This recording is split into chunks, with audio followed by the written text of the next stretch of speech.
Now, it's a move that has put the Goa government on the back foot. Removing Gandhi Jayanti from the list of public holidays, government has shot itself in the foot. And Congress has jumped at the controversy, alleging a nexus between the government and casino owners in the state.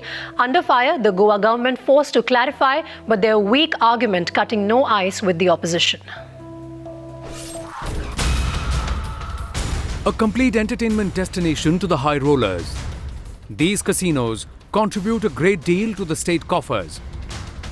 But they have now landed the Goa government in yet another controversy. A move by the Parsekar government to remove Gandhi Jayanti from the list of public holidays has the Congress fuming. Goa has around 13 casinos, so if you calculate of 10 casinos itself, it comes to an amount of 50 crores a day. Only to compromise with these casino lobbies, the government has gone to the extent even compromising like father of nation, Mahatma Gandhi ji. Accusing the state of appeasing the casino lobby, Congress claiming the BJP is defaming Mahatma Gandhi's legacy. The kind of decision they have taken is, I must say that it is anti-national. But it's not the opposition that's raising questions. The move has even the state BJP divided. We will have to inquire. I will talk to the Chief Minister, Deputy Chief Minister, Chief Secretary and see why it is not figuring over there.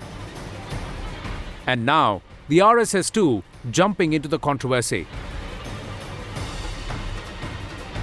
इसके विचार करने की आवश्यकता है.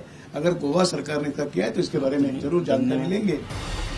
Under fire, the Goa government forced to clarify, even offering a ridiculous excuse. Instead of Gandhi Jayanti, the Goa government has this time given 2 holidays for Ganesh Chaturthi. The question is that if the Goa government claims that this is just a printing mistake, then why did they not come up with a clarification and also a fresh Gazette notification stating that Gandhi Jayanti is still a holiday in the state? This fresh controversy has only given the Congress more ammunition. But is the opposition right in raking up this holiday politics charge? Bureau Report, Times Now.